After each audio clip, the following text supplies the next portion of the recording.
Last time I went over the environment, various equipment, and lock formats. This time I'm going to talk about the actual process of gutting a lock and recording it for belt ranks. When I first get a lock, I usually like to try to pick it blind. I may have run across information about it in the various channels, but I still like to see what I can do with it before doing any kind of deep dive on it.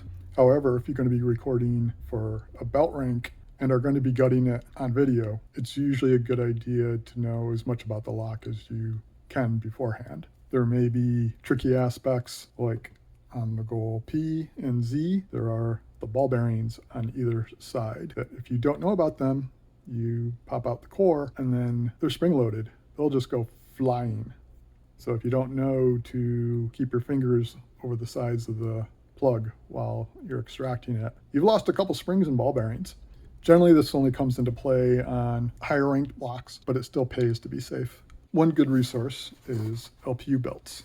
You go to the website, type in the lock you're looking for. In this case, we're going to be doing an ASSA 700, and then brings up the lock. There are often different versions. In this case, the ASSA 700 can be black, there's red, there's blue. We are going to be going for black. So the black belt version requires gin or tree pins and matching countermilling and 4 or more chambers, and at least 2 of those have to be tree pins. So we have 3 tree pins in 1, 2, and 6, and a gin in 4. So it meets both requirements of having 4 or more total, and we have at least 2 tree pins. Then we also need matching countermilling. In the ASSA 700, the trees and gins will be in chambers 1, 2, 4, and 6. And we have matching countermilling in those chambers. Now we know what we need to show when we do a gut video. Another good place to look is any links that may be down at the bottom of the page. There's not much additional information in this particular case, but it's worthwhile taking a look. What you can do with that information is make up a list of what you need to show in your gut video.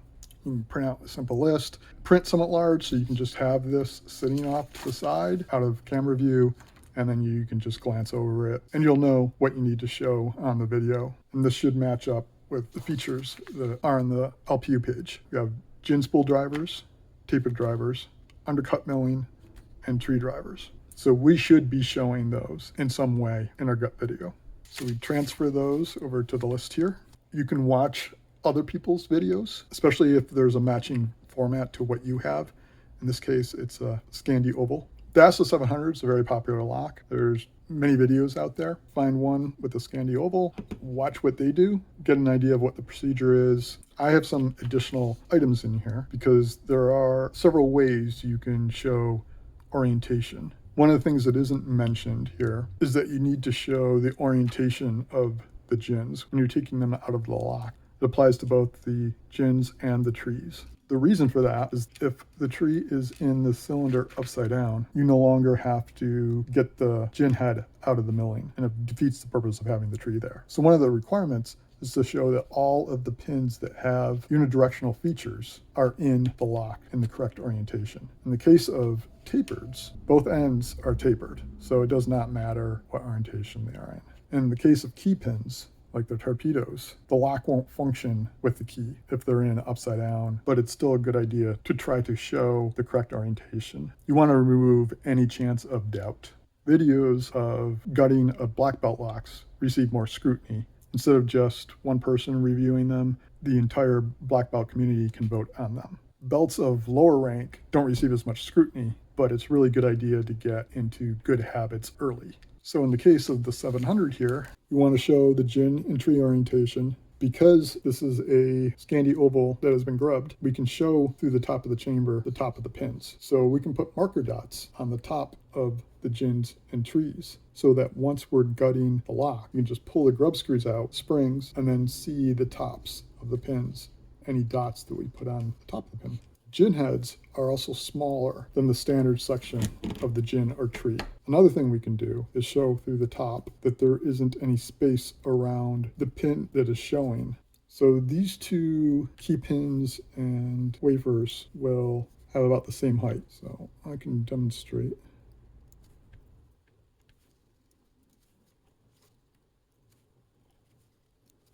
Now for this one, I'm going to put it in upside down.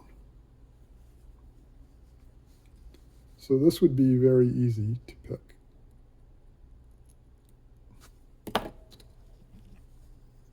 This is why I mean it's very handy to have the directional light on the bar like that.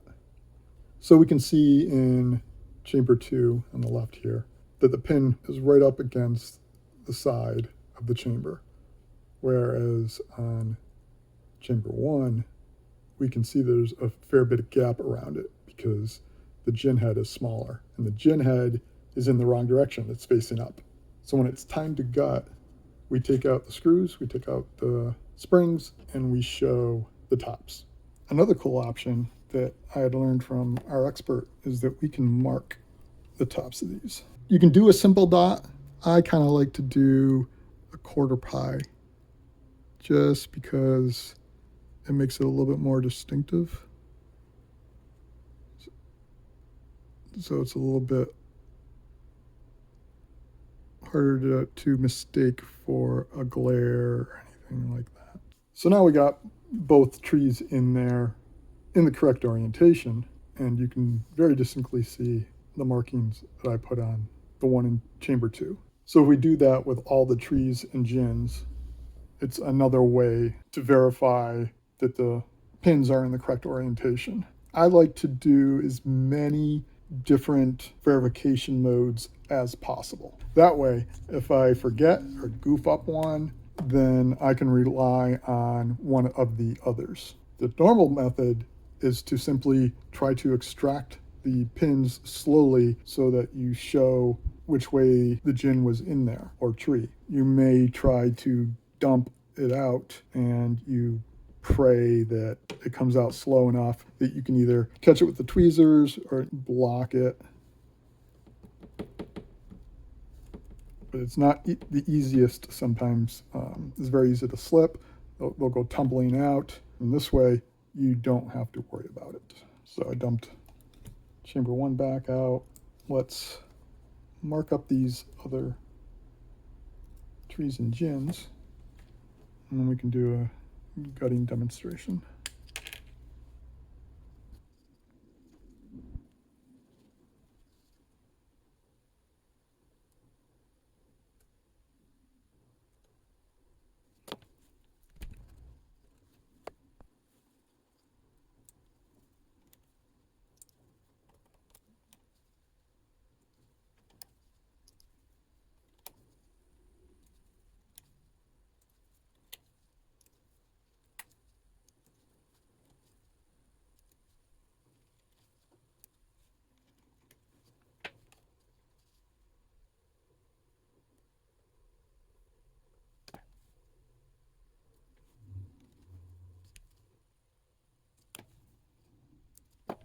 So now we're just going to look to make sure that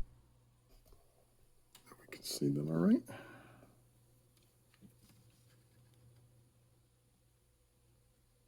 Those look pretty distinct.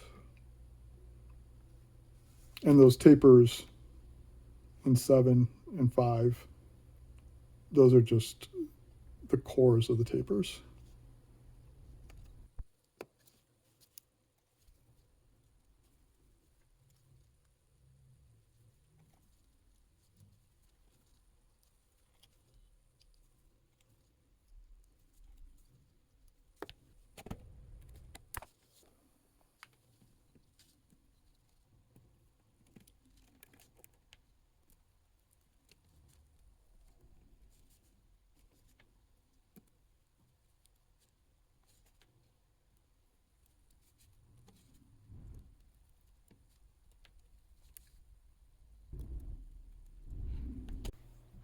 One tip I forgot to mention in the previous video is that if your phone has a tendency to overheat, I would recommend taking any camera case you might have off before mounting it. That should help dissipate the heat. I've had my phone overheat a couple times during extended sessions and then just stop filming. Thankfully, it was for these types of videos and not for a gut, but you really don't want to have a gut video ruined by that. Another thing to watch out for is your battery life. You can always plug in the phone while you're recording. So now that we've got the lock assembled, we want to check it with the key to make sure we put it back correctly before we even start picking. Now we mount it. So we get a view, not too close, not too far away, one where we can see what's going on, but we aren't likely to block the view. 3/4 view tends to work pretty well. If you're too close, you can see every little pick movement, but if the lock gets blocked, we have no idea what's going on over here. So a hand could be reaching in, moving the lock, putting a new one in, what have you. Whereas when you give it some more breathing room, and if it gets blocked like this, you see it's much less likely that anything weird is going on. You don't want to be blocking this, but if it's partial or only momentary and it's pretty obvious that nothing's going on, it may still pass. Videos for locks ranked white to red get reviewed by one person, but black belt submissions get voted on by every current black belt. So you have multiple people voting. That's why it's difficult to ask if a certain video will count for black belt, because 3 people can give their opinions, but that's just 3 votes. It could be out of a dozen, out of 16, out of 20, who knows. So you want to remove as much doubt as possible if there's any kind of goof up. A straight on look can be problematic because something as simple as putting the tensioner in, you may end up blocking the view from the camera. Others may have different opinions, but in my experience, a 3/4 centered view seems to work pretty decently with a medium zoom. Speaking of zoom, you do not want to change zooms in the middle of a video. I'm at 1x right now, that's 0.6, and that's 2. It looks like a smooth motion, but you can see it switched optics. So that counts as a cut. So if you have a camera that auto zooms, you may want to disable that and do not hit the zoom buttons. Use your mount to zoom in and out. Also pick a zoom level that you can get decent focus close up. So that's about as close as I can get on 1x. If I change it to 0.6, which gives me a nice wider view with less camera distance, so that it's easier to see the back panel of the phone. But now, if I try to get it close up, it's pretty blurry, so that won't work so well for pins. 2x gives a nice sharp close up, but then I can't really zoom out. The phone's right in my face, and that's as far back as I can get. So just leaving it at 1x on this phone is a good compromise. So a view like this works rather well. There's breathing room. I can work with the lock and hopefully not block the view with natural places of where I have my hands, but you're still close enough you can see what's happening with the pick. So I'll set up the tensioner, pick the lock, yay, open. And now because we have some breathing room, we can take the lock out and put it down right next to the vise. And we don't have to try to hold on to it while we're moving the camera. You know, if you're close up like this, you're going to have to pull it out, and then with the other hand, you're moving the camera back as you move this around, and that's less fun. Once I have the lock out of the vise, one of the temptations I often have is to deal with the vise. So in this case, I want to move it back like this. But with the lock right there, I run the risk of blocking it. And it may be a vise you just want to pick up, move out of the way, but you're not thinking about the lock there. And it's very easy to block it. So my recommendation is you take the lock out, set it down, use both hands to adjust the camera view, and then move your lock to your pinning tray. If it's one of the ones that does not have a good spot for the lock, you can set it down right next to it. But try to pick the same spot every time so you get used to where the lock is. And now, rather than reach over to deal with the vise from where I'm sitting, I'll move the chair over a little bit so I can reach in like this. I can move the vise, slide back over in front of the lock. These seem like small things, but I found that they can lead to big mistakes. Now we take a look at our list. We want to show gin entry orientation. So we're going to do that through the top of the chambers. And we want to show the marker dots that we applied earlier. And we're going to show that there isn't a gap around the pins. I used a superscript 1 to designate items that show the same thing, so that if I goof up on one of these, I can use one of the others to show the same thing. So if I forget to show that there isn't a gap around the pins, then I can fall back on the marker dots. But I also have to remember to show both sides down here. While extracting the pins, you can also show the gins then, but that's one of the easiest to flub up. So I like having these other two methods to fall back on. But if I do flub up one of these, then I know I don't have to stop and redo the video. So we don't need to keep the pin tray this direction. And I do whatever is most comfortable, because that usually leads to a more successful gut.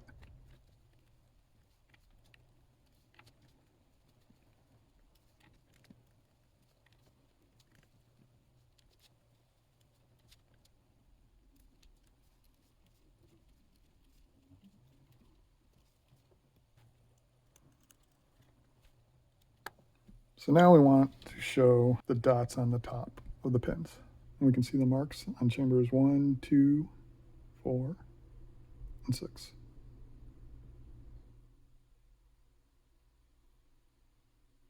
And then 3, 5, and 7 are the tapered. And 5 and 7, those dark black dots in the center, are the cores of the tapered pins. You can also see there's no gaps, so the gin heads must be down. Showing that there's no gap should be enough, but we're going to go through the other methods just to remove all doubt. Getting the pins out from here usually involves some form of dumping them. People will often cover the chambers you don't want to dump out, leaving the one exposed. But since we have grub screws, I'm going to put all but chamber 1 back in, just to make things easier for myself. It's a little bit more effort right now, but it makes the likelihood of a goof up much lower.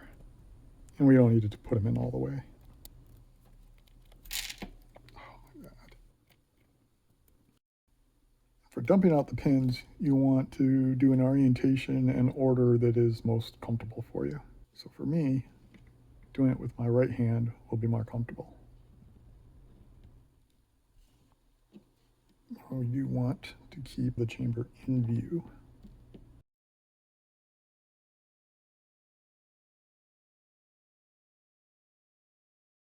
Again, we don't want to be so close so that small movements will cause a view problem, but we do want to be able to see the gin lip. So we could attempt to dump it out slowly, but I find that very risky. I'm going to dump it out against the tip of the tweezers.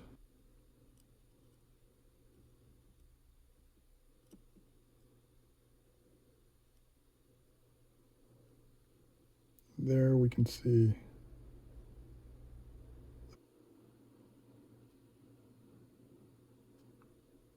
this can be very tricky with tremors. So that's why I like having all those other methods. And we can see that now that that's the standard section and not the lip of the pin.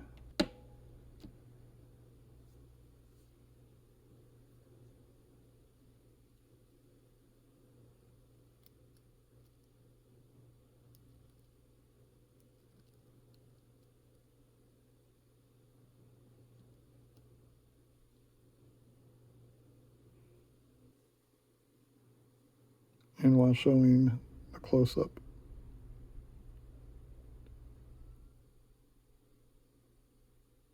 we show the mark we made earlier, that it's on the standard section of the pin, and we show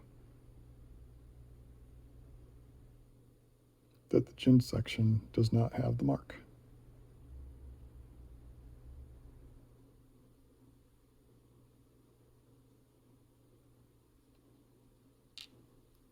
With the ASSA 700, the key won't work if you have the key pins upside down. It's still good to try to show their orientation.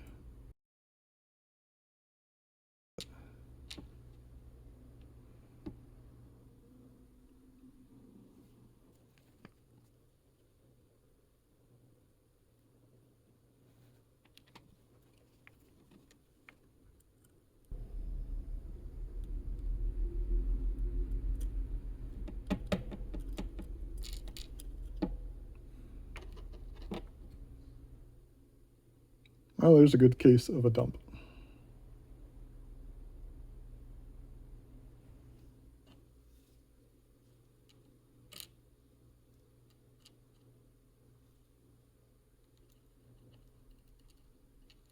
But that's why we do various methods.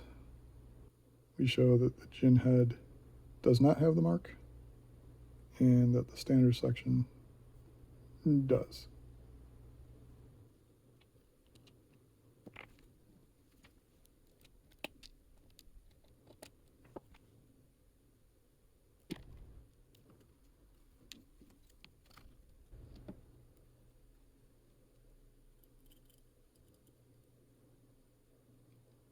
This is a taper, so we don't have to worry about it directly.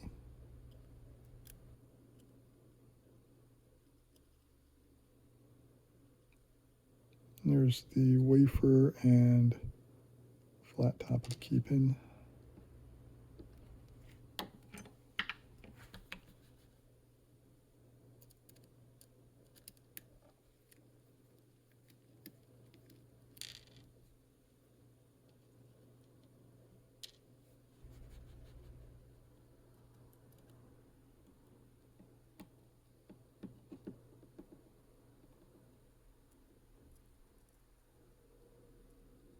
You see the standard section of the gin. So it fell out, but we did see the standard section. And there's the dot on the standard section, and the gin head does not have a dot.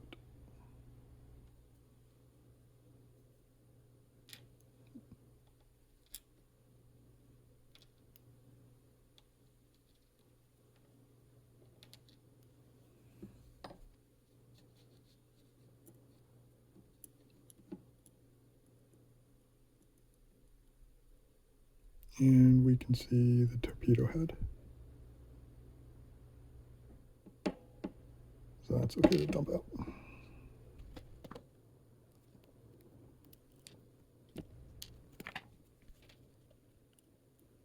This should be another taper, so there we go.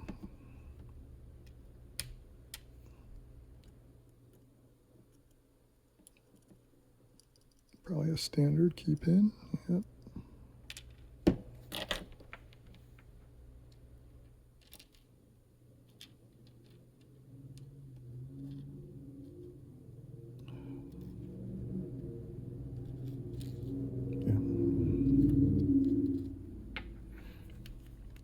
Somebody fumbling with the spring there, you don't want to do that because I blocked the lock while I was doing that.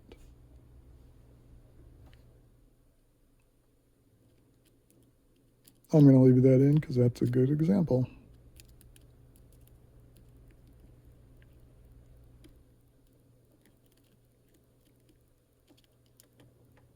This is one of those cases where you don't want to just do something out of habit or reflex.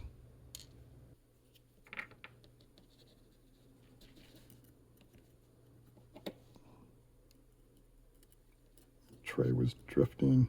Always good to monitor the camera view. I can't use it because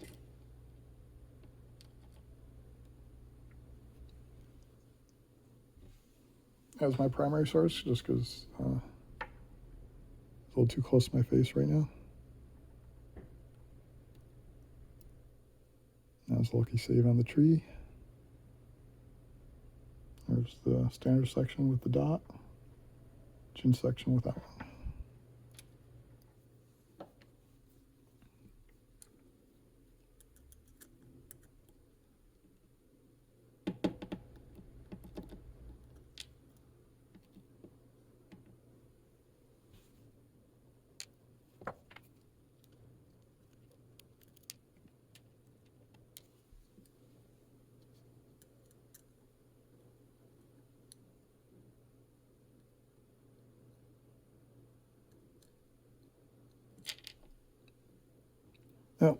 that was a taper, so thankfully a dump isn't that big of a deal.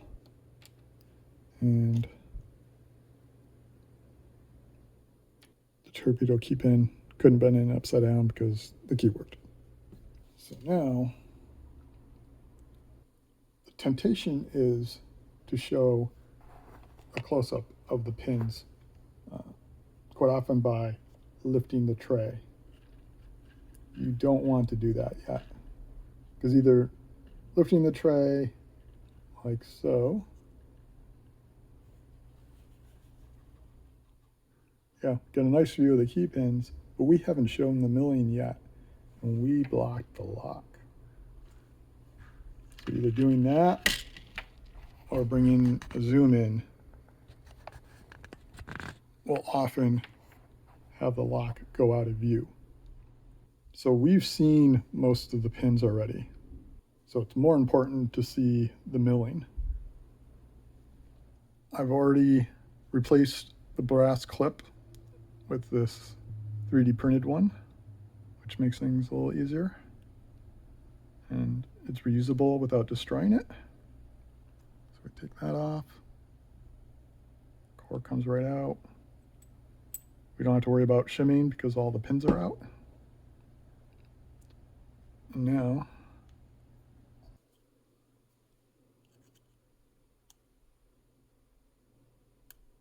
we get clicks from the pick.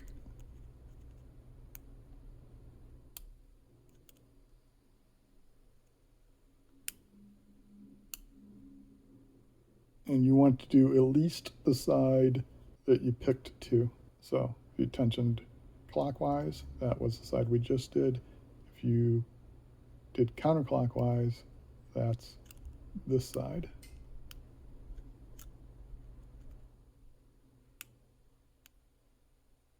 But rather than try to keep track of that, it's good to just show both sides. Now we can do a close-up of the pins. But we've already had a decent look at those during the gut. So I would not call this a good how-to in the sense that I still flubbed up. But it is a good way to show some of the dangers you'll run into and some of the things you can attempt to get around those. I am still terrible at gutting. I do not like it. I find it stressful and very awkward, especially since my left hand isn't good for much. Along the same lines as marking the standard portion of the gin and trees for the ASSA 600, 700, etc. The driver pins in goal locks have cups for their springs. So if we take off the Bible cover,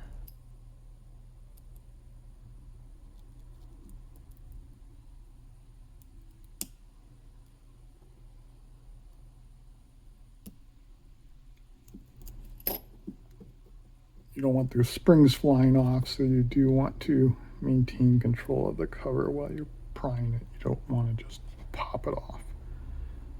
So now the pressure is off the springs, and we can pull it off fully. Pull the springs out.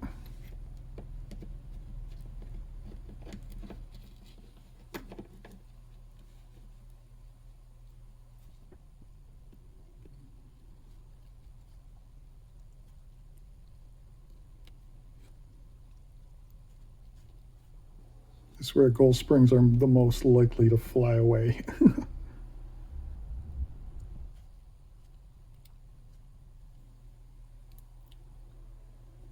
And now we can see the cups. So now we don't have to worry about orientation. As simple as that, we showed them all.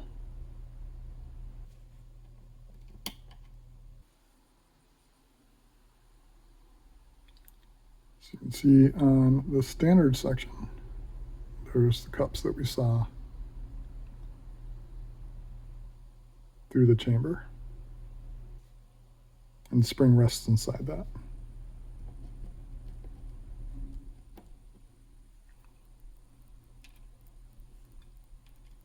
And with the torpedoes as with the ASSA, if we had it in upside down, key wouldn't work. So that's all for now. Thanks for watching. Hopefully something in here was useful for you. Catch you later.